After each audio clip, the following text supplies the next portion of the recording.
Discuss کرنے کے لیے ہمیں بلایا، اور اکثر بیشتر سچ ٹی وی گلگت بلتستان کے مسائل پر، سیاسی، معاشی اور دیگر مسائل پر آپ لوگ ڈسکس کرتے ہیں۔ تو یہ جو اس وقت ہمارے لوگ آ رہے ہیں جی، بیسیکلی گلگت بلتستان ایک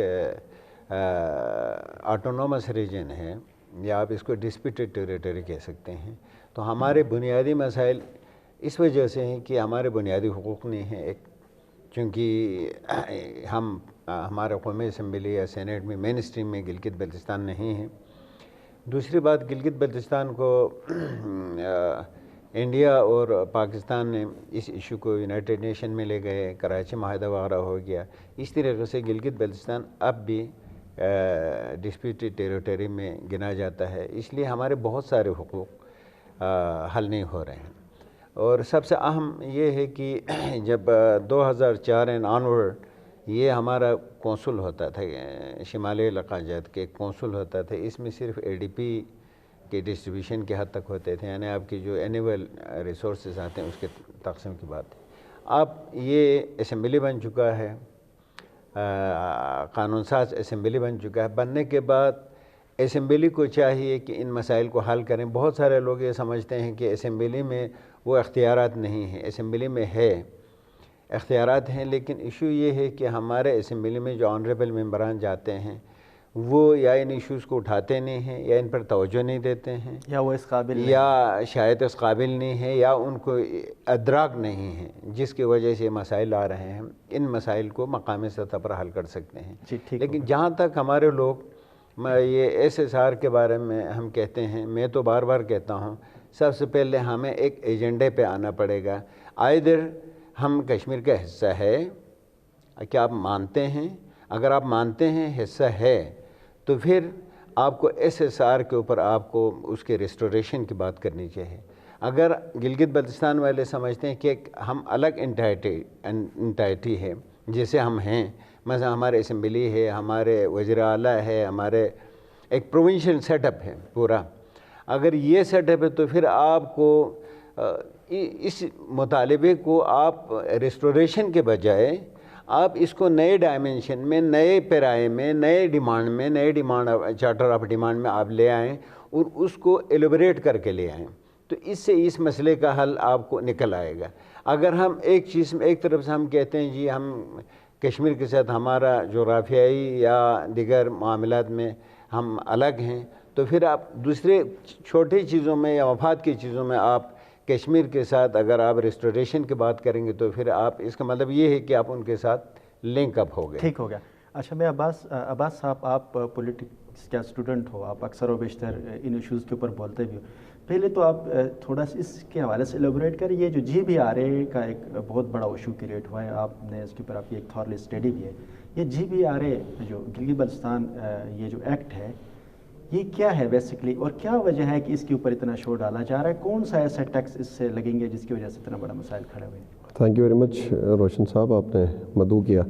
دیکھیں، جیسے کہ مجھ سے پیش رو لوگوں نے بات کی، دوستوں نے بات کی کہ گلگت بلتستان کی جو پوزیشن ہے وہ ایک ڈیفیکٹو جو ہے نا فیڈریشن کی یونٹ کے طور پر دیکھا جاتا ہے، ڈیجورے اس کی پوزیشن کلیئر نہیں ہے، ایک ایسا خطہ ہے جو آئین کے بجائے ایگزیکٹو آرڈرز کے مطابق چل رہا ہے۔ تو ظاہر ہے اس کی جب تک آئینی صورتحال شکل پوری نہیں ہوگی مسائل پیدا ہوں گے۔ جہاں تک ٹیکسز کا معاملہ ہے، گلگت بلتستان ایک ڈسپیوٹڈ ٹیریٹری کے ہوتے ہوئے فیڈریشن کا ڈائریکٹ جو ٹیکس لگتا ہے، وہ کوئی بھی ٹیکس وہاں پہ لگنا میں سمجھتا ہوں اللیگل ہے، اور لگنا بھی نہیں چاہیے جب تک اس کا ڈیسیجن نہیں ہوتا، جب تک کشمیر ایشو حل نہیں ہوتا، رائٹ ٹو سیلف ڈٹرمنیشن سرو نہیں ہوتا، وہاں کے لوگ اپنے رائٹ ٹو سیلف ڈٹرمنیشن کی بنیاد پہ کسی بھی ایک ریاست کے ساتھ، انڈیا پاکستان کے ساتھ جانے کا فیصلہ نہیں کرتے، اس وقت تک وہاں پہ ٹیکسز جو فیڈرل جو ٹیکسز ہیں وہ نہیں لگنے چاہیے۔ جہاں تک تعلق ہے ریونیو اتھارٹی کی، یہ صرف گلگت بلتستان میں نہیں ہے بلکہ اس کے علاوہ جو باقی فیڈرل کی یونٹس ہیں، پنجاب ہے، سندھ ہے، کے پی کے ہے، وہاں پہ بھی یہ ریونیو اتھارٹیز بنتی ہیں۔ بیسیکلی پاکستان میں جب 18ویں ترمیم ہوئی تو جو سروسز ٹیکس کا جو سیکٹر تھا وہ صوبوں کو ملا۔ دنیا میں اگر آپ آج دیکھتے ہیں ترقی یافتہ جو ممالک ہیں، اس میں جو سب سے زیادہ ریونیو ٹیکس کے ذریعے جو جمع ہوتا ہے وہ سروسز ٹیکس کے ذریعے ہوتا ہے۔ تو 18ویں ترمیم نے یہ جو نظریہ تھا آصف علی زرداری صاحب کا تھا، انہوں نے جو سروسز ٹیکس ہے وہ صوبوں کو دیا، اور صوبوں نے اس کے اوپر لیجسلیشن کرنی تھی اور سروسز ٹیکس جمع کرنا تھا۔ آج بھی اگر آپ دیکھتے ہیں تو سندھ میں سروسز ٹیکس کی بنیاد پہ اربوں خربوں روپے جمع ہوتے ہیں، گلگت بلتستان میں بھی اس نظریے کو سامنے رکھتے ہوئے ریونیو اتھارٹی بننی چاہیے تھی. اگر اس ریونیو اتھارٹی میں ڈائریکٹ ٹیکسز کی بات ہے جو اس پہ ہم بالکل بھی ایگری نہیں کرتے, لیکن اوورآل صرف اور صرف ہم سروسز کی بات نہیں کرتے بلکہ جو رائلٹیز ہیں گلگت بلتستان کی ان چیزوں کو بھی, کیونکہ FBR کے ایمبٹ میں گلگت بلتستان آتا نہیں ہے, ڈیجورے کنٹرول ہے نہیں ہے, ڈیفیکٹو کنٹرول ہے. اس چیز کو سامنے رکھتے ہوئے گلگت بلتستان کی اپنی ایک اتھارٹی کا ہونا ضروری تھا. اتھارٹی گلگت بلتستان کے اندر ریونیو اتھارٹی بنانا میرے خیال میں ایک خوشائن بات ہے, لیکن بات یہاں پہ یہ ہے کہ اگر آپ FBR کا جو سبجیکٹس ہیں ان پہ آپ ٹیکسز ریونیو اتھارٹی کے ذریعے دیں گے, یہ انتہائی نامناسب ہے اور اللیگل ہے. ہم یہ سمجھتے ہیں کہ گلگت بلتستان کے اندر جو سروسز ہیں, جو گلگت بلتستان کا اپنا جو یونٹ ہے جسے آپ پروونس کہیں, جو 2019 کا فیصلہ آیا ہے سپریم کورٹ کا, اس میں اسپیشل اسٹیٹس آف پروونس کا لفظ استعمال ہوا ہے. اگر اس چیز کو ہم دیکھتے ہیں ایک یونٹ کے طور پر دیکھتے ہیں تو اس کی جو سروسز ہیں اس کے اوپر ٹیکسز لگنے چاہیے. چاہے آپ بارڈر کی بات کریں, اس سے جو جتنی سروسز گلگت بلتستان کا صوبہ وہاں پہ جو ٹریڈ ہوتا ہے اس پہ فیسیلیٹیٹ کرتا ہے, اس پہ بالکل ٹیکس لگنا چاہیے. وہاں پہ جو بڑی بڑے ہوٹل کے چینز آ رہے ہیں, چاہے وہ شنگریلا ہے, سرینا ہے, لیکسس ہے, یا رمدا ابھی بن رہا ہے, اور بہت سارے ایسے ہوٹلز اور بن رہے ہیں, ان ہوٹلز کو ٹیکس کیوں نہیں دینا چاہیے؟ جو مقامی وہاں پر بڑے بڑے ہوٹلز ہیں جو مقامی ہو غیر مقامی ہو, جو ڈیلی بیسس پہ 20-20 ہزار چارجز کرتے ہیں, دیکھیں مقامی ہو غیر مقامی ہو, وہ تمام ادارے جو سروسز لے رہے ہیں اس سے, اور ان سروسز کے اوپر جو ٹیکسیشن ہوگی وہ ٹیکسیشن گلگت بلتستان میں ہی استعمال ہوگا پیسہ, تو اس پہ اعتراض نہیں ہونا چاہیے. ہمیں یہ سمجھ نہیں آ رہی, ہمیں یہ لگ رہا ہے کہ جب آپ مطالبہ کر رہے ہوتے ہیں مکمل ٹیکس ختم کرنے کی, تو اس میں ہمیں یہ نظر آتا ہے کہ کچھ مافیاز کی عمل نقل ہمیں نظر آتا ہے. ہم یہ سمجھتے ہیں کہ ان اداروں میں ان جو بڑے بڑے جو بزنس وینچرز ہیں ان کو ٹیکس دینا چاہیے, کیونکہ اگر ایک ہوٹل کے اندر 50 روم ہیں تو 50 روم والے میرا 50 نل کا پانی لیتے ہیں, یعنی میرے جو 50 گرانے ہیں ان کا پانی اس ایک ہوٹل میں استعمال ہوتا ہے. تو ہم یہ سمجھتے ہیں کہ ان چیزوں کے اوپر ٹیکسز ہونے چاہیے. نہیں صرف ان کی بات ہے بلکہ جو ہمارا دوسری جو رائلٹیز بنتی ہیں, چاہے وہ منرل کی رائلٹی ہے, چاہے وہ واٹر رائلٹی ہے, آرٹیکل 61 کو سامنے رکھتے ہوئے میں پاکستان کے آئین کی بات کر رہا ہوں, یا چاہے آپ جو بارڈر سے ہمارا ٹریڈ ہوتا ہے اس کی بات کریں, یا جو ٹورسٹ وہاں پہ آتا ہے 5 لاکھ 10 لاکھ لوگ جو آتے ہیں ان کے اوپر جو وہاں پہ ٹول ٹیکس کے طور پر گلگت بلتستان کی لوکل گورنمنٹ اگر وہاں پہ ٹیکس لگاتی ہے تو میں سمجھتا ہوں یہ GBRA کے تحت لگنا چاہیے. اور جو بہت بڑے مونٹینڈ کی کمیونٹی ہے وہاں پر آتے ہیں انٹرنیشنلی. اب میں آپ کی طرف آتا ہوں. اچھا اشرف صاحب, عباس مصفی صاحب نے یہ بات کی, میں نے حفیظ صاحب کے ساتھ بھی اور اپوزیشن لیڈر صاحب کے ساتھ بھی پروگرام کی, تو اس میں بھی اس ایشوز کے اوپر ڈسکس ہوئے تھے کہ یہ جو مسئلہ ہے کہ ہمارے ہاں ایشوز کو سمجھ کیوں نہیں پاتے ہمارے کمیونٹی. آپ کچھ بات کہنا چاہتے ہو, اگر ریئیکشن کچھ اور ہو رہی تھی, یہ کیا وجہ ہے؟ آپ ایک پولیٹیکل اسٹوڈنٹ کے طور پر آپ کیا موسوی صاحب نے بہت تفصیل سے ٹیکس کے حوالے سے بہت مثبت طریقے سے اپنے گزارشات انہوں نے عوام کے سامنے رکھی, آپ کے سامنے رکھی. میرا بھی بالکل میں ان سے اس بات سے اتفاق کرتا ہوں. دیکھیں اس کے علاوہ بھی اگر آپ دیکھتے ہیں تو گلگت بلتستان کے اندر پاکستان کے اور ملٹی نیشنل بڑی بڑی کمپنیز جو ہیں بلینس کے پروجیکٹس کے اوپر کام کر رہے ہیں. ٹیکس کے نہ ہونے سے وہ بھی بہت زیادہ جو ہے نا جی چیزوں کو مطلب اپنی طرف جو ہے نا وہ مفاد لے رہے ہیں. اب بڑے بڑے پاکستان کے کمپنیز وہاں پہ اربوں روپے کے کام کر رہے ہیں. ٹھیک ہے جی. ٹیکس لوکل سطح پر گلگت بلتستان کی گورنمنٹ کی طرف سے اگر آپ تھوڑا تھوڑا اس نیٹ کو بڑھانا شروع کریں گے تو گلگت بلتستان کی حکومت وفاق کے اوپر ان کا انحصار کم ہو جائے گا, اور ہم آہستہ آہستہ یعنی کہ سمجھے کہ خود اعتمادی کی طرف اب بڑھیں گے. آج آپ پوزیشن دیکھ لیں, وفاق اگر پیسے نہ دے دیں تو گلگت بلتستان جو ہے نا جی بالکل چوک ہو جاتا ہے آپ کا سارا سسٹم. اس کی وجہ یہی ہے کہ آپ کی اپنی کوئی ارننگ نہیں ہے. تو میں سمجھتا ہوں کہ اس میں بڑی اچھی بات کی موسوی صاحب نے, کچھ مافیاز کا بھی عمل دخل ہے. وہ کمانا تو کروڑوں میں چاہتے ہیں لیکن کنٹریبیوشن گلگت بلتستان کے لیے وہ کچھ دینا نہیں چاہتے ہیں. تو میں سمجھتا ہوں کہ عوام کو اور ہمارے جو اہل فکر ہیں, اہل نظر ہیں, اور جو آپ کے انٹلیکچوئلس ہیں, ٹھیک ہے جی, ان کو چاہیے کہ وہ دیکھیں کہ گلگت بلتستان کے اندر جو لوکل ٹیکس ہے اس کے نہ ہونے کی وجہ سے کتنے لوگ اس کا ناجائز فائدہ اٹھا رہے ہیں, اور ان کے جو اربوں کی کروڑوں کی جو کمائی ہے اس سے گورنمنٹ آپ گلگت بلتستان کو کیا فائدہ پہنچ رہا ہے, اور اس سے گلگت بلتستان کے عوام کو یا لوکل کمیونٹی کو کیا فائدہ پہنچ رہا ہے. جب تک آپ اپنے ٹیکس نیٹ کو گریجولی, ٹھیک ہے جی, اس کو آگے کی طرف نہیں لے جائیں گے, آپ گلگت بلتستان کے چھوٹے موٹے مسائل کے لیے بھی آپ کو پھر وفاق کے اوپر انحصار کرنا پڑے گا, جو یقیناً کسی بھی خوددار قوم کے لیے میں سمجھتا ہوں مناسب بات نہیں ہے. ٹھیک ہو گیا. ناظرین ہمارے ڈسکشن کا سلسلہ یہاں جاری رہے گا، ایک بریک لیتے ہیں، اس کے بعد دوبارہ آپ کی خدمت میں حاضر ہوتے ہیں۔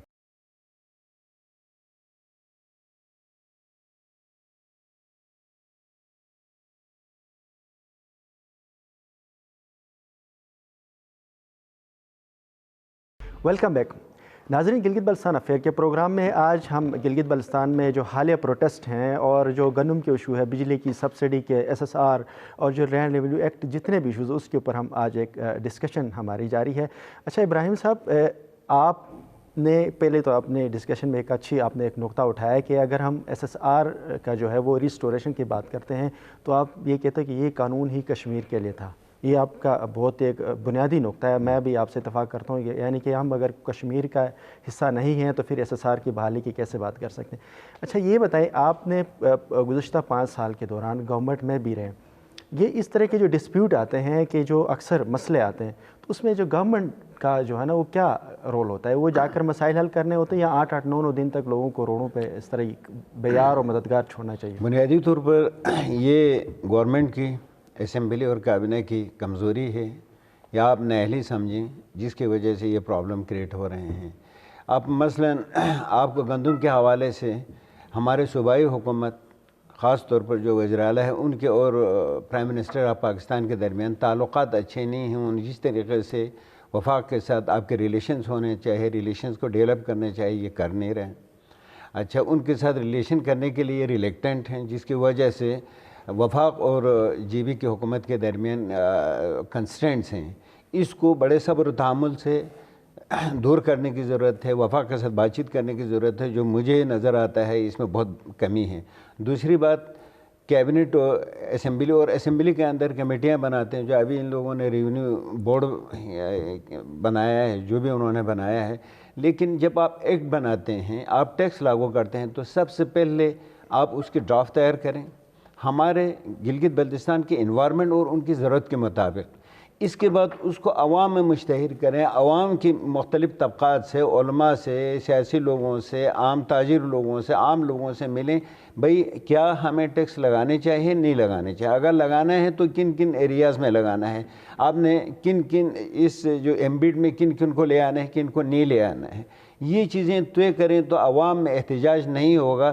گلگت بلتستان کے جو عوام ہے وہ ہمارے پاکستان کے دیگر علاقوں کے مقابلے میں زیادہ سیاسی شعور رکھتے ہیں، لوگ سمجھتے ہیں، لیکن ہم لوگوں کو اس ایکٹ بنانے کی جو ڈیو پروسیس ہے، ہم اس پروسیس سے گزرے بغیر اچانک لے آتے ہیں تو یہ پرابلم ہوتا ہے۔ ابھی جو پرابلم کریٹ اس لیے ہوا ہے کہ انہوں نے KPK سے یا پنجاب سے ان کی جو ایکٹ ہیں، جو ریونیو ایکٹ ہے، اس کو اٹھا کے لے آ کر انہوں نے پڑھا بھی نہیں، لوگوں کو بھی آگاہ نہیں کیا، اس کی جن پروسیس سے گزرنا چاہیے ان پروسیس سے گزارا نہیں، اور اس کو لا کے لاگو کیا۔ اچانک سے اسمبلی میں انہوں نے اس ایکٹ کو پاس کیا، جس کی وجہ سے عوام میں رد عمل آ رہے ہیں۔ اور گندم کے حوالے سے میں نے آپ کو کہا، گندم واقع ہمارے وہاں بہت زیادہ پرابلم ہے، بر وقت وہاں پہنچنا چاہیے، اور وزیر اعلیٰ صاحب اور اس کی کابینہ کو چاہیے کہ وہ اپنے انا کو چھوڑ کر انتہائی صبر و تحمل کے ساتھ وفاق کے ساتھ مل کے اس مسئلے کو حل کریں۔ وزیر خزانہ اور ڈپٹی اسپیکر کی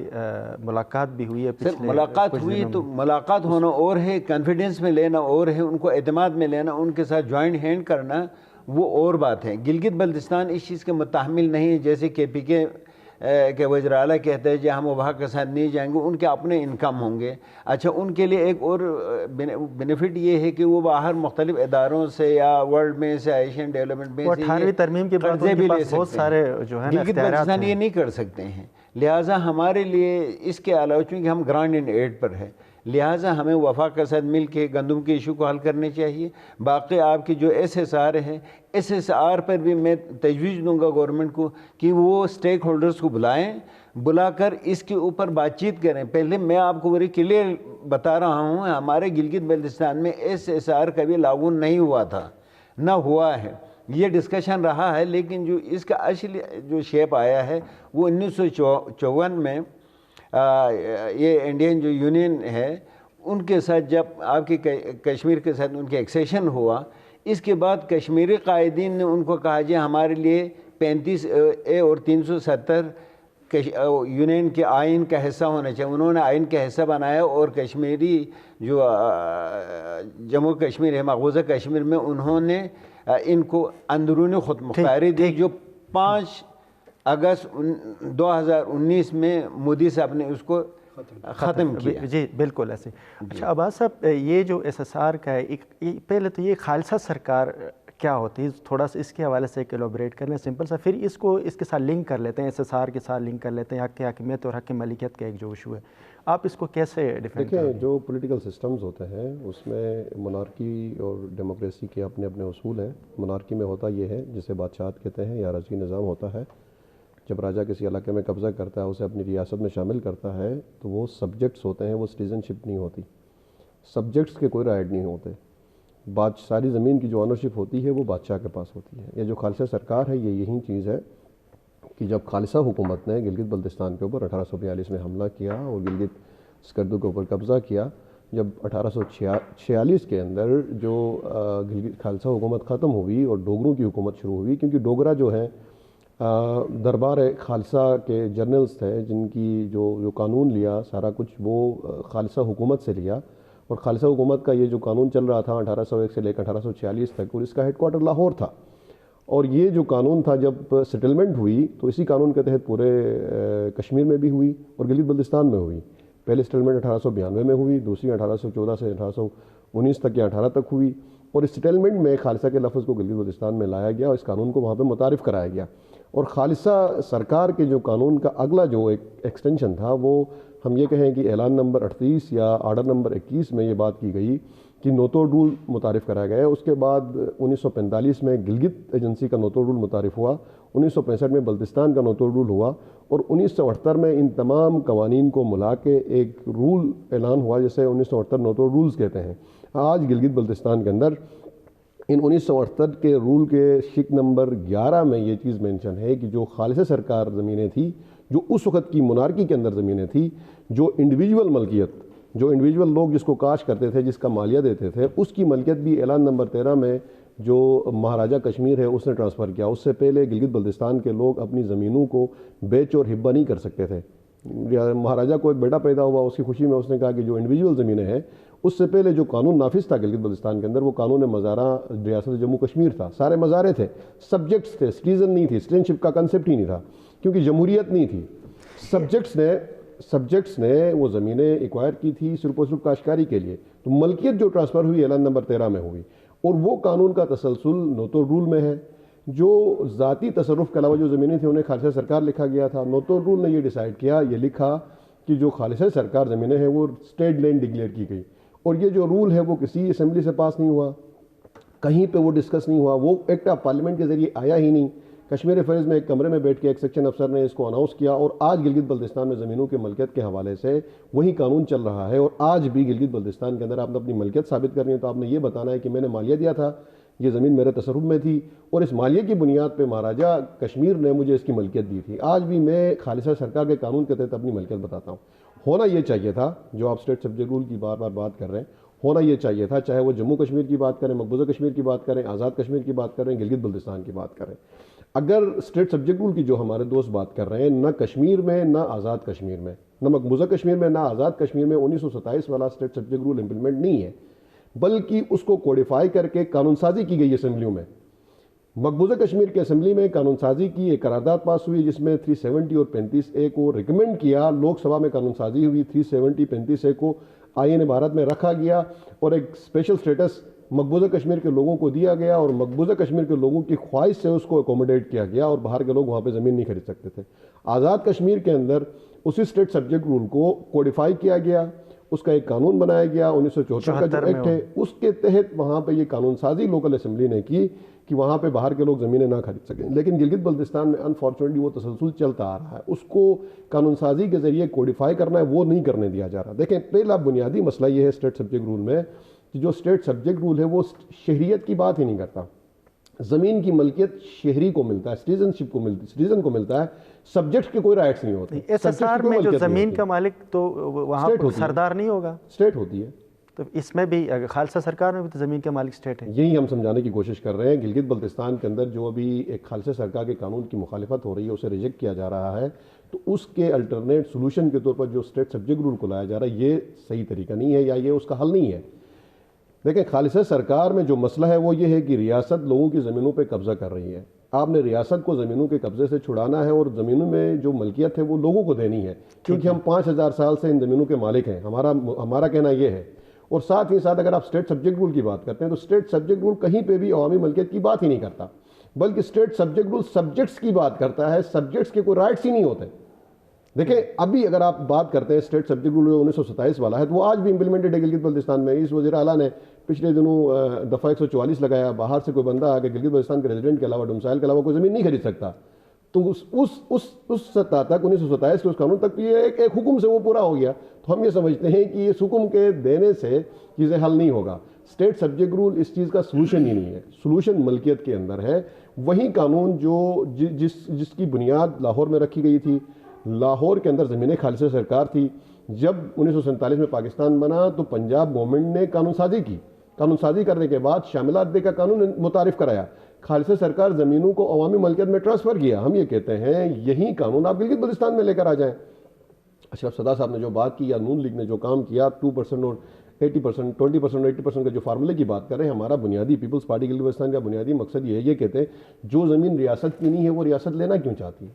اور دیکھیں, آئین پاکستان یہ کہتا ہے 1986 یا اس 86 میں کوئی قانون ہے, اس قانون کے بعد میرے خیال 86 سے آنورڈ جتنی بھی زمینیں جو سرکار نے الاٹمنٹ کی ہے یا کسی جو کمیونٹی میں الاٹمنٹ ہے وہ سارے کے سارے غیر قانونی. بیسیکلی ہوتا یہ تھا, یہ میں آپ کو بتایا کہ یہ جو سارا تسلسل ہے خالصہ سرکار کے قانون کا, 86 الاٹمنٹ پہ پابندی ہوئی, چاہے وہ سرکار کو الاٹ کریں یا عام آدمی کو الاٹ کریں. قانون یہ تھا اس سے پہلے کہ ذاتی تصرف کے علاوہ, میں نے عرض کیا کہ ذاتی جو آپ کاشت کرتے تھے اس زمین کی ملکیت مہاراجہ نے ٹرانسفر کی, تو اب آپ اس کے علاوہ جو سرکار ہے اس کو آپ درخواست دے کے مزید زمین خالصہ سرکار زمین الاٹ کرا سکتے تھے, جسے آپ نوتوڑ کہتے ہیں. وہ جو الاٹمنٹ ہے 1986 میں ایک نوٹیفیکیشن کے لیے پابند کی گئی. اس کے بعد ہوا یہ کہ جب زمینیں اسی طرح رہ گئی تو مافیا بیچ میں آیا. مافیا نے جعلی انتقالات کیے, 1986 سے پہلے کے انتقالات کیے اور ان انتقالات کے ذریعے زمینوں پہ قبضہ کیا, وہ زمینیں بیچی. اور بہت ساری مثالیں ہمارے پاس موجود ہیں گلگت میں. آپ یہ جو منور میں ہو رہا ہے, جو سکور میں ہو رہا ہے, جو جوٹیال میں ہو رہا ہے, یہ سارا یہی ہو رہا. جہاں عوام مل کے حصہ رسیدگی کے ذریعے تقسیم کرتی ہے وہ ایک الگ چیز ہے, لیکن مافیا کیا کرتی ہے, پہلے جا کے زمین پہ قبضہ کرتی ہے, پھر جو ریونیو کے جو اتھارٹی کے جو لوگ ہیں, ریونیو کے لوگ ہیں, ان کے ساتھ مل کے اس کے جعلی انتقالات بنائے جاتے ہیں اور ان پہ قبضہ کیا جاتا ہے. تو ہمارا کہنا یہ ہے یہ چیز نہیں ہونی چاہیے. جو حریم البلد ہے, جو گاؤں ہے, اس کی جو تقسیم ہے زمینوں کی ملکیت کی وہ ہزاروں سال پرانی ہے. جب ڈوگرا 150 سال پہلے گلگت بلتستان میں آیا تھا 1842 میں, اس وقت بھی یہ علاقے تقسیم شدہ تھے. جب پہلی سیٹلمنٹ ہوئی, اس سیٹلمنٹ سے پہلے ایک ڈاکومنٹ بنایا گیا جسے واجب الارض کہا جاتا ہے. اس واجب الارض میں آپ کی تقسیم لکھی گئی ہے, آپ کی پانی کی تقسیم لکھی گئی ہے, آپ کے حدود کی تقسیم لکھی گئی ہے, آپ کے جو رائٹس ہیں ووڈ رائٹس ہیں ان کی تقسیم لکھی گئی ہے. ان تقسیمات کے بعد میرا خیال ہے ان چیزوں کی ضرورت ہی نہیں پڑتی ہے کہ آپ نہیں کوئی. اب جو جس چیز کی ضرورت ہے, جو خالصہ سرکار قانون کو ختم کرنے کے بعد جو حل ہے وہ یہ ہے کہ آپ شاملات دے کا قانون لائیں.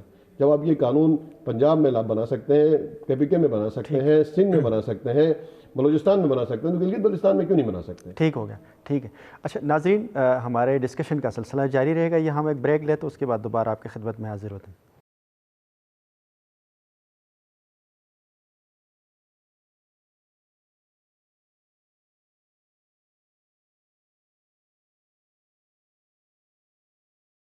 ویلکم بیک ناظرین. گلگت بلتستان افیئر کے پروگرام میں آج ہم اپنے مہمانوں کے ساتھ گلگت بلتستان میں جو حالیہ ایشوز ہیں, جو مسائل ہیں, ان کے اوپر ہم اپنے بات کا جو سلسلہ وہ جاری رکھیں. اشرف صدا صاحب, ایک آپ سے میرا سوال ہے تھوڑا نجی لیول کا. جو گلگت بلتستان کونسل, جس کونسل کے اندر آپ قائمہ کمیٹی کے چیئرمین رہے ہیں, یہ کونسل کے کیا فنکشنز ہیں, کیا بلا ہے یہ کونسل, اس کا کیا رول ہے گلگت بلتستان کی ترقی میں؟ دیکھیں جی, جب اس کا رول تھا تو آپ کو پتہ ہے کہ ہماری حکومت میں بھی ٹیکس کے حوالے سے بہت بڑی جو ہے نا وہاں پہ جلسے جلوس ہوئے تھے بہت زیادہ. 2018 میں بھی سیم ڈیٹ پہ آج بلکہ فیصلہ ہوا تھا. تو جب ہماری صوبائی حکومت کے کمیٹی نے ہمارے جو مظاہرین ہیں یا جو آپ کی ایکشن کمیٹی کے لیے ان کے ساتھ جو مذاکرات کیے تھے, اور وہ جب یہاں اسلام آباد تشریف لائے تھے ٹیکس کے خاتمے کے لیے, تو خاقان عباسی صاحب، شاید خاقان عباسی صاحب اس وقت پرائم منسٹر تھے، انہوں نے ایک کمیٹی کانسٹیٹیوٹ کی تھی، اس میں بھی ممبر تھا. تو ہمارے ہی گزارشات پر ٹیکس 5 سال کے لیے جو ہے جی ٹیکس کا خاتمہ کیا تھا. اختیارات تو بہت زیادہ ہے، فیڈرل کے تمام سبجیکٹ جو ہے جی گلگت بلتستان کے اندر کونسل کے تھرو اڈاپٹ ہوتا ہے. اس وقت میں سمجھتا ہوں کہ کونسل کے اختیارات تھوڑے بہت کم ہے، اور آخری 2-2.5 سال ہمارے بھی کم رہے. جب 2018 کا آرڈر ہوا تو کونسل کو بااختیار ہونا چاہے. اس چیز سے ہٹ کے میں عباس موسوی صاحب کی بات کو تھوڑا آگے بڑھاتے ہوئے، انہوں نے بہت اچھی اور بڑی مفصل انداز میں جو ہے جی گلگت بلتستان کے لینڈز کے حوالے سے انہوں نے گفتگو کی. میں اس سے بڑھ کے اس سے تھوڑا سا آگے جاتے ہوئے یہ کہنا چاہوں گا کہ چلیں لینڈ ریفارمز ایکٹ اگر ہو جاتا ہے، اس پہ کوئی فارمولہ طے پا جاتا ہے اور اس کو جو ہے جی لوگ اس کو آگے چلنے دیتے ہیں، یا 15%، 85% پہ ہو، 10%، 90% پہ ہو، یا بالکل 100% عوام کو دے دیں. موسوی صاحب یہاں پہ ایک سوال بہت اہم ہے کہ اس وقت گلگت بلتستان کے اندر ایک مافیا جنہوں نے 600 کنال پر، 500 کنال پر، 300 کنال پر قبضے کیے ہیں، یا وہ زمین خالصہ ہے یا وہ عوام کی ہے. بالکل. طاقتور طبقے نے طاقتور لوگوں کے آشرواد پر ہزاروں سینکڑوں کنال پر وہ قابض بھی ہیں، باؤنڈری والز بھی بنائی ہوئی ہیں، انہوں نے سینکڑوں کنال زمینیں فروخت بھی کی ہیں. اس بات کو انشور کون کرے گا؟ سب سے بڑا جو سوال یہ ہے کہ کل 2 منٹ کے لیے 100% اب خالد خورشید صاحب کی گورنمنٹ کہتی ہے جی عوام کو ہم دے دیتے ہیں، تو اس علاقے کے، اس موضع کے، اس گاؤں کے ایک غریب اور ایک طاقتور امیر کو برابر حصہ ملے گا. اس چیز کو کون سے ادارہ انشور کرے گا؟ کیا آپ کی سول سوسائٹی کرے گی؟ آپ کا ایکشن کمیٹی کرے گا؟ آپ کا انجمن تاجران کرے گا؟ آپ کی ایڈمنسٹریشن کرے گی؟ آپ کے علماء کرام کریں گے؟ اس وقت اگر وہ زمینیں عوام کی ہے تو کامن سینس یہی کہتا ہے کہ اس علاقے کا چودھری ہو، نمبردار ہو، یا اس علاقے کا پولیٹیکل کوئی پرسن ہو، یا اس علاقے کا کوئی دوسرا بااثر آدمی ہو، اور ایک غریب بندے کو اس خطے میں فرض کرے ایک گاؤں ہے، اس گاؤں میں جو ہے جی 5000 کنال زمین کی تقسیم ہو جاتی ہے. گاؤں کے میں جتنے چولہے ہیں ان کا حریم ثابت ہوتا ہے، ان کی چراگاہ ثابت ہوتی ہے، ان کے مابین تقسیم ہوتا ہے. تو اس بات کی کیا گارنٹی ہے کہ ایک غریب اور ایک امیر کو برابر زمین ملے گا؟ تو یہ معاملات بڑے سیریس ہے، اس پہ کام کرنے کی ضرورت ہے. یہ بہت ضروری ہے کہ آپ ہمارے ہاں کی زمینوں کے کچھ وڈیرے ٹائپ کے لوگ کمیونٹی کے اوپر قابض. ابراہیم صاحب، آپ گزشتہ گورنمنٹ میں آپ کے پاس وزارت تھی تعلیم کی. گلگت بلتستان میں ہمارے جو سب سے بڑا مسئلہ ہے ہائر ایجوکیشن کے اندر، خاص کر جو میڈیکل کالجز اور انجینئرنگ یونیورسٹیز نہیں ہے، ٹیکنیکل انسٹیٹیوٹ نہیں ہے. آپ کے 5 سالہ گورنمنٹ میں ان ایشوز کے اوپر کتنا آپ لوگوں نے کام کیا، یا کیوں نہیں ہو سکا اس کے اوپر کام؟ اس کے اوپر کام ہوا ہے. اس وقت گلگت میں میڈیکل کالج کی جو کنسٹرکشن ہے وہ جاری ہے. لیکن میں آپ کو اس میں یہ بتانا چاہتا ہوں، ہمارے وہاں میڈیکل کالج اور انجینئرنگ کالج کی ڈیمانڈ تو کر رہے ہیں، لیکن میڈیکل کالج میں ذاتی حوالے سے اس زمانے میں بھی شاید ہمارے دلچسپی یا کم ہوا، یا پھر میں ذاتی طور پہ اس کو میں فیل کرتا تھا، وہ یہ ہے کہ ہمارے پاس کوئی ایسا فیڈنگ یونٹ نہیں ہے، ایسا ہمارے پاس ایسے لوگ نہیں ہیں، پروفیسرز نہیں ہیں کہ ہم وہاں پر میڈیکل کالج بنانے کے بعد ہم جو MBBS نارملی ہمارے دیگر صوبوں میں یا پنجاب میں جو ہمارے کالجز ہیں ان کی طرح معیاری تعلیم ہو. لیکن ہونا سر اس میں ایک چیز میں آپ کو ایڈ کروں، آزاد کشمیر جو ہے وہ 4600 مربع چھوٹا سا علاقہ ہے، آبادی ہم سے زیادہ ہے. مظفر آباد کے اندر 2 کالجیں ہیں، رولا کوٹ میں کالج ہے، میرپور میں کالج ہے، کوٹلی میں، اور پرائیویٹ کی میں. اس کے علاوہ ٹیکنیکل انجینئرنگ تقریباً ہر تحصیل لیول پر انجینئرنگ کے انسٹیٹیوٹ ہیں، ٹیکنیکل کالجز اس سے بھی نچلے لیول تک ہیں. وہاں پر بھی یہ کام چل رہا ہے، پڑھائی کے لیے ٹیچر بائرس. اب ہمارے کراکرم یونیورسٹی کے VC، بلتستان یونیورسٹی کے VC بائرس ہیں، تو ہم اس کو سنگل سے کیوں نہیں دیکھتے تھے کہ ہمیں وہاں پر اس کو بنا لیتے کہیں سے؟ اگر نہیں تو اور دی پیریڈ گلگت بلتستان میں انجینئرنگ میڈیکل کالج اس کا ان دونوں کو ہونا بہت ضروری ہے. لیکن اس وقت جو ایگزسٹنگ صورتحال میں ہمارے پاس ظاہر ہے آپ MBBS کے اسٹوڈنٹ کو پڑھانے کے لیے آپ کو پروفیسر چاہے ہوں گے.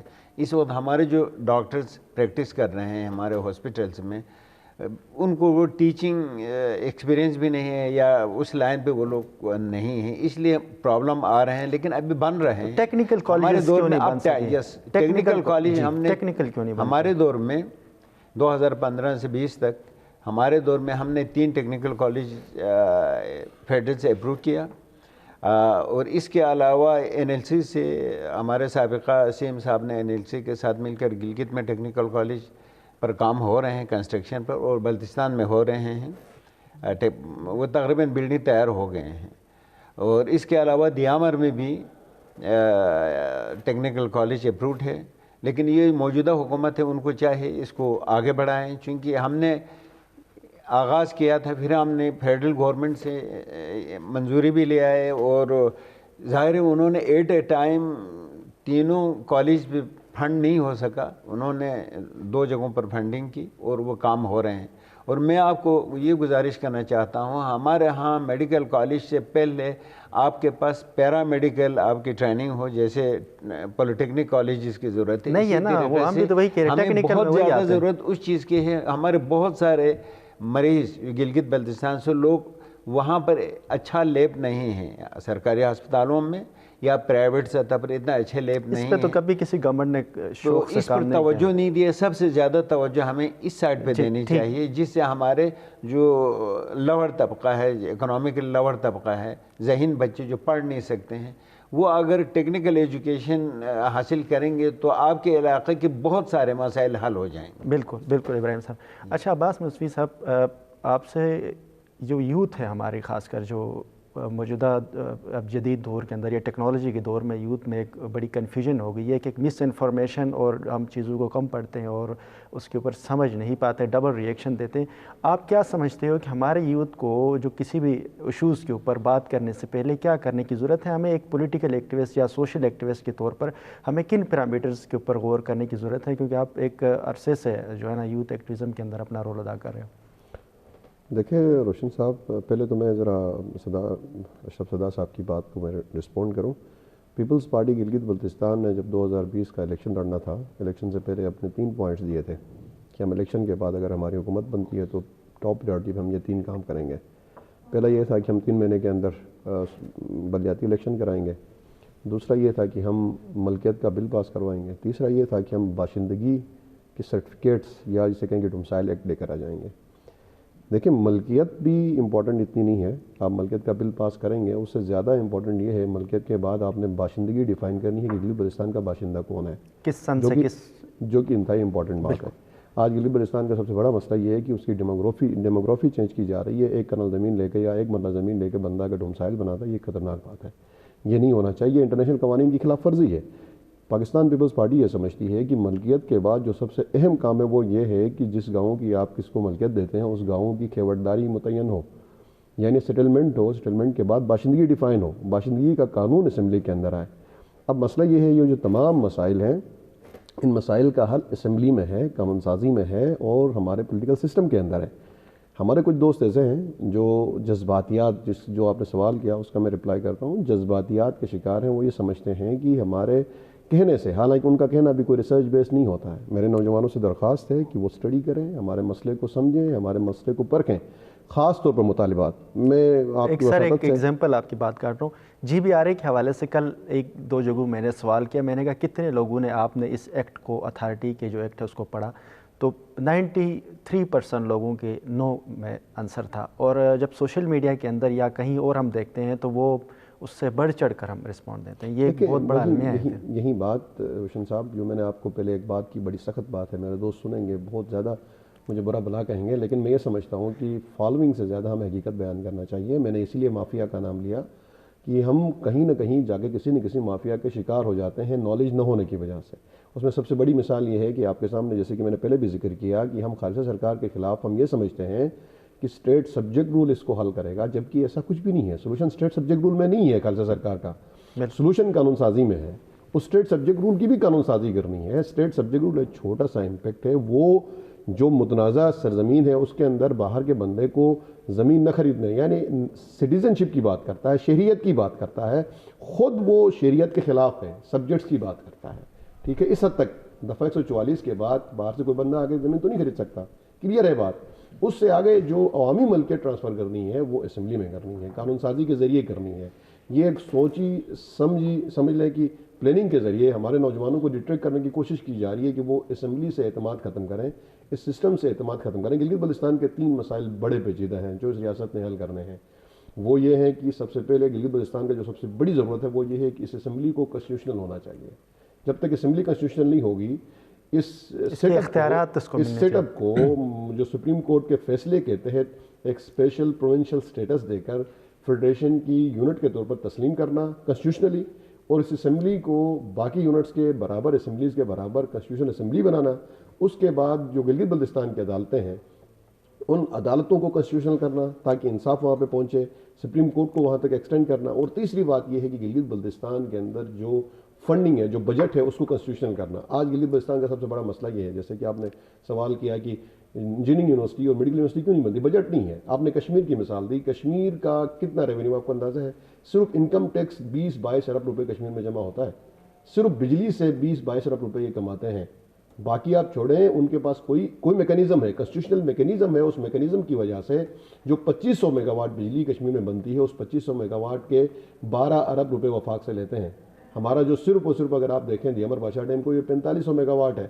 اگر آپ اس چیز کو دیکھتے ہیں، تو یہ تقریباً 20 ارب روپے تو سیدھے آپ کے مستقبل میں 4-5 سال بعد بادشاہ ڈیم سے ملنے چاہیے۔ اس سے آگے بڑھیں آپ، ہمارا جو دیامر اپنا بونجی ڈیم ہے جس کے اوپر کام ہو رہا ہے، جس کے اوپر ابھی ریاست چاہتی ہے کہ اس پہ انویسٹمنٹ کریں، بونجی ڈیم کے اوپر 7100 میگا واٹ۔ تو میں یہ سمجھتا ہوں کہ آپ اپنی رائلٹیز، ایسا قوانین آپ کی اسمبلی کے پاس ہوں جو اپنی رائلٹیز کلیم کریں، وہ اپنے جو وسائل آپ کے علاوہ کوئی بندہ اس کو استعمال کرتا ہے، اس کا آپ ٹیکس لیں۔ اس سے مسئلہ کیا ہے؟ اس کو مسئلہ ہے، اور وہ ٹیکس کا جو پیسہ آئے گا وہ گلگت بلتستان میں استعمال ہو۔ اس میں کس کو تکلیف ہے؟ تکلیف ہے تو اس مافیا کو ہے جو یہاں پہ آ کے انویسٹمنٹ کر رہی ہے، اور وہ یہ چاہتی ہے کہ وہ ایک فولز پیراڈائز میں رہیں، یہاں کے لوگوں کو بیوقوف بنائیں، احتجاجوں میں الجھا کے رکھیں، یہاں کے لوگوں کو استعمال کریں تاکہ ہم ٹیکسز سے بچیں، تاکہ پاکستان میں جو ایف بی آر ان کو تنگ کرتا ہے اس تنگ کرنے سے جان چھڑائیں اور مزے سے پیسے لے لیں اور مزے سے اچھا، اس پہ ایک مزے کی بات ہے کہ بہت سارے ایسے لوگ ہیں جن کے اکاؤنٹس گلگت بلتستان میں بنے ہوئے، وہ یہاں وفاق میں اور کہیں اور پہ بھی کام کرتے ہیں، پتہ نہیں کون سے ٹیکس کے اندر انہوں نے۔ ہم اس بات کو بالکل تسلیم کرتے ہیں، ود ہولڈنگ ٹیکس جو وفاق کا بنتا ہے وہ گلگت بلتستان کے باشندوں پر نہیں لگنا چاہیے، اس پہ ہم ایگری کرتے ہیں۔ لیکن اب بات یہ ہے کہ آپ کو استعمال کر کے اگر کوئی فائدہ اٹھاتا ہے تو اس پہ ہمارے لوگوں کو استعمال نہیں ہونا چاہیے۔ ہمارے نوجوانوں کو یہ پیغام ہے، ریسرچ کریں، چیزوں کو سمجھیں، جو مسائل ہیں، جو خاص طور پر آپ کے جو مطالبات ہیں، آپ جو مطالبات کرتے ہیں اس میں 10 مرتبہ سوچیں کہ اس مطالبے کے پورے ہونے پہ ہمیں کیا فائدہ ہوگا، کیا نقصان ہوگا۔ وہ آپ کے مسائل کا حل ہی نہیں ہے تو اس مطالبے کے کرنے کا فائدہ کیا ہے؟ ٹھیک ہو گیا، یہ ضروری ہے۔ اچھا اشرف صدر صاحب، مختصراً بتائیں، وقت کم ہے، یہ جو ایشوز ہیں ہمارے گلگت بلتستان میں، بہت سارے ایشوز ہیں، ایک بتا دیجیے جو جی بی آر ہے گلگت بلتستان ریونیو اتھارٹی کے، آپ کو اگر میں پوچھ لوں مختصراً کہ بننا چاہیے، آپ اس کے حق میں ہو؟ دیکھیں جی، بالکل حق میں ہے۔ صوبے کو اگر آپ نے پاؤں پہ کھڑا کرنا ہے، صوبے کو آپ نے ایک خود انحصاری کی طرف لے کے جانا ہے، تو ایسے ٹیکسز ضرور لگنے چاہیں جو آپ کے صوبے کو مزید اسٹرینتھن کرنے کے لیے آپ کے کام آ سکیں، اور ان کا جو یوٹیلائزیشن ہے اس کا میکنزم انشور ہونا چاہیے۔ ٹھیک ہے جی۔ نمبر 2، یہ جو باہر سے کمپنیز اربوں کے کام گلگت بلتستان میں کر رہے ہیں اور وہ ٹیکس فری زون میں بڑے مزے سے جو ہے نا جی اپنے ٹیکسز بچا رہے ہیں، ان کے ٹیکسز کو بھی گلگت بلتستان گورنمنٹ کو ملنا چاہے، لیکن غریب جو عوام ہے ان کے اوپر ٹیکس نہیں، ہاں ان کو بالکل ٹیکس سے فری رکھنا چاہیے۔ ابراہیم صاحب، ایک تو G B R A Gilgit Baltistan revenue act بننا چاہیے یا نہیں؟ یہ ضرور بننا چاہے، لیکن اس میں اس کے ساتھ آپ سے اس کے ساتھ یہ ہے کہ گلگت بلتستان آپ کے پاکستان کے ساتھ آپ کے وہ اسٹینسل ایگریمنٹ کے بعد ہمارے یونائٹڈ نیشن میں قرارداد کیا، تو یونائٹڈ نیشن کے قراردادوں کو بھی سامنے رکھتے ہوئے اس ایکٹ کو آپ کو بنانا چاہیے۔ لیکن میں نے پہلے آپ کو بتایا کمیونٹی کے ساتھ ڈسکس کر کے کمیونٹی کے ساتھ اسٹیک ہولڈرز کے ساتھ۔ سر، یہ جو کلائمیٹ کے حوالے سے ایک جو ایشو ہمارے ہاں کلائمیٹ کے حوالے سے بہت بڑا مسئلہ ہے، اس کے اوپر اس طرح سے پلاننگ نہیں ہو رہی تھی، خاص کر بلتستان ڈویژن میں اگر بات کریں، جو جتنے کیٹو ہے، دیامیر کے اندر ننگا پروت، اس طرح بہت سارے ہمارے high level high altitude peaks ہیں، جو مونٹینئرز ہیں ہمارے اور پورٹرز جو حضرات ہیں خاص کر، ان کے ہمیشہ ہم سے یہ گلا رہتا ہے کہ بھئی ہمارے لیے کوئی قانون سازی نہیں کی جاتی ہے۔ کیا وجوہات ہیں؟ آپ کی گورنمنٹ کے اندر بھی اس حوالے سے کوئی کام نہیں کیا گیا؟ نیپال کے اگر کوئی پورٹر ہے، شرپا ہے، وہ دیکھ لو کتنے زیادہ پیسے کماتے ہیں. ہمارے یہ بیچارے جو ہیں 1000 روپے میں کئی کلومیٹر تک منو کے حساب سے سامان لے کر جاتے. کیوں نہیں اس کے اوپر پالیسی بن سکی؟ بنیادی طور پر ہمارے یہاں پر جو آپ کے ٹورزم کے حوالے سے، کلائمیٹ کے حوالے سے ہمارے پاس کوئی ایسا سچ افیکٹو ادارے نہیں ہیں. وہ اس کی بنیادی وجہ یہ ہے کہ اگر ہمارے پاس ادارے ہیں لیکن ان کے لمیٹڈ ریسورسز ہیں. میں آپ کو بتاؤں کلائمیٹ چینج کے حوالے سے آپ کی ریجنل کوآپریٹو کوئی آرگنائزیشن ہونی چاہیے. مثلا آپ کے گلگت بلتستان کی جو گلیشیئر میلٹنگ ہے اس میں انڈیا کا ہاتھ ہے. انڈیا کے 1.5 ارب آبادی رہتے ہیں، ان کی جو ایئر پولوشن ہے اس کی وجہ سے متاثر ہو رہے ہیں. چائنا کا ہے، سینٹرل ایشیا کا ہے. تو آپ کی اس کو بچانے کے لیے صرف پاکستان ایفرٹس کر کے نہیں ہوگا. گلوبل وارمنگ تو ایک انٹرنیشنل فینومینا ہے، وہ تو خیر ہم اور خاص طور پر ریجنل جو آپ کے جو کنٹریز ہیں، آپ کے سینٹرل ایشیا، ساؤتھ ایشیا اور چائنا، ان کے مشترکہ اسٹرگل ہونے چاہیے. اس کے بغیر صرف پاکستان یا صرف گلگت بلتستان آپ اس کو بچا نہیں سکتے. نہیں یہ پاسبل نہیں، بالکل آپ درست کہہ. اچھا عباس مصفی صاحب، ایک تو GPRA بننا چاہیے، آپ نے جو بیچ میں کچھ ترامیم کی تھی بننا چاہیے، یہ میں اس لیے پوچھ رہا ہوں کیونکہ آپ ڈفرینٹ جماعتوں سے تو مجھے کلیئر ہو گیا. اچھا جو کلائمیٹ کے حوالے سے مسئلے ہیں ہمارے ہاں اور بہت بڑا لیول کا ایشو ہے، ہمارے یہاں کوئی اس کے اوپر ریسرچ انسٹیٹیوٹس نہیں، اس طرح سے تھنک ٹینکس نہیں بیٹھے ہوئے ہیں کہ کلائمیٹ کے 2 ایفیکٹ ہوتے ہیں. ایک تو لارج جو لانگ ٹرم جو اسکیل پہ ایفیکٹ ہوتا ہے، ایک لوگ ہمیں جو ابھی ہو رہا ہے، آپ نے دیکھا ہوگا فلڈ آتے ہیں جیسی تباہی مچ جاتی ہے کیونکہ ہم اس کے بالکل سامنے بیٹھے ہوتے ہیں، جہاں فلڈ آ رہے ہیں اس کے سامنے ہمارے گھر ہیں. تو اس پہ کیا اگر آپ لوگوں کی گورنمنٹ ہوتی ہے تو کیا اس پہ آپ لوگ کام کرو گے؟ اپوزیشن کے اندر آپ کی لیڈرشپ ہے تو کہ اس کے حوالے سے آپ لوگوں کا کیا رول بن سکتا ہے؟ دیکھیں روشن صاحب، یہ جو کلائمیٹ چینج کو لے کے آپ گلگت بلتستان میں جب بات کرتے ہیں تو گلگت بلتستان میں سمجھتا ہوں دنیا کا ایک یونیک خطہ ہے جو صرف اور صرف اس ریجن کی بات نہیں ہے، آس پاس چائنا اور انڈیا کی بات نہیں، پوری دنیا کا جو کلائمیٹ ہے اس کی تبدیلی میں ایون آپ اس کی بات کریں ٹمپریچر کو اوپر نیچے کرنے میں اس خطے کا ہاتھ ہے. دنیا کے جو بڑے 4 گلیشیئرز ہیں وہ اس خطے کے اندر ہیں. آپ یہ کہیں کہ فیوچر کا دنیا میں سب سے بڑا جو ڈرنکنگ واٹر کا ڈپازٹ ہے وہ گلگت بلتستان کے اندر ہے. واٹر ٹاورز کہتے ہیں سر ہم ان کو. جی آپ اس چیز کو دیکھتے ہیں تو میں یہ سمجھتا ہوں کہ گلگت بلتستان کی اہمیت بہت زیادہ ہے. یہاں پہ صرف اور صرف یہ ایک ریاست کی بات نہیں ہے یا ایک پروونشل گورنمنٹ کی بس کی بات نہیں ہے، یہ ایک انٹرنیشنلی اس کے اوپر کام ہونا چاہیے جو کہ ہو نہیں رہا. یہ ہماری ریاست بھی اس کے اوپر وہ توجہ نہیں دے رہی ہے، یا جو ادارے کام کر رہے ہیں کلاب کی شکل میں یا کسی اور شکل میں، وہ جو فنڈز وہاں پہ استعمال ہو رہے ہیں وہ یوٹیلائز پراپرلی نہیں ہو رہے. وہ ادھر انوائرمنٹ پہ کام کرنے کے بجائے، اویئرنیس دینے کے بجائے، وہاں پہ جو فنڈنگ ہوتی ہے وہ گاڑیوں اور سیمینارز اور ہوٹلوں میں خرچ ہوتے ہیں، جو کہ انتہائی نامناسب بات ہے. فیوچر کی جو سب سے بڑی طاقت ہے گلگت بلتستان کے اندر وہ یہ پانی ہے جو گلیشیئرز کی شکل میں ہمارے پاس موجود ہے، جو کہ ایک آپ کو طاقت دیتا ہے. اس کے ذریعے آپ فیوچر میں اپنی چیزوں کو ڈیسائیڈ کر سکتے ہیں، اس کے اوپر کام ہونا چاہیے. ٹھیک ہے، بہت شکریہ آپ تینوں مہمانوں کا. ناظرین، گلگت بلتستان افیئر پروگرام کا ہمارا وقت مختصر تھا، ختم ہو گیا. ایک بات میں کرتا چلوں، ہمارے جو نوجوان ہے، یوتھ ہے، جو پولیٹیکل ایکٹیوسٹ ہیں، ان سے میری ایک گزارش ہے کہ ہم ہمیشہ اپنے جو لیڈرشپ ہوتی ہے ان کو ہم ہمیشہ کوستے ہیں، لیکن ایک بات جو ووٹ کا حق ہے وہ ہمارے ہاتھ میں ہوتا ہے. ہم کیوں نہیں الیکشن سے پہلے جب الیکشنز ہوتے ہیں تو ہم اس وقت دیکھ کر کیوں نہیں ووٹ دیتے ہیں؟ ان لوگوں کیوں نہیں ہم سلیکٹ کرتے ہیں جو وہاں جا کر اسمبلی میں بات کر لیں؟ ہم لوگ کیوں ان نااہلوں کو ووٹ دے کر اسمبلی میں بھیجتے ہیں، پھر وہاں سے ہم ان کے خلاف باتیں کرتے ہیں، یہ ڈمی اسمبلی ہے، یہ فلانی ہے. تو میں آپ لوگوں سے یہ میری گزارش ہے کہ آپ ان کے حوالے سے اپنے اندر غور و فکر کریں، کوئی ریسرچ کر لیں، کوئی اچھے کینڈیڈیٹ ہیں جو آپ کے پاس اگر کوئی بہترین لوگ ملتے ہیں تو آپ ان کو اپنا ووٹ کریں. ناظرین، آج کے ہمارے پروگرام یہیں پہ ختم ہوتا ہے. اللہ حافظ.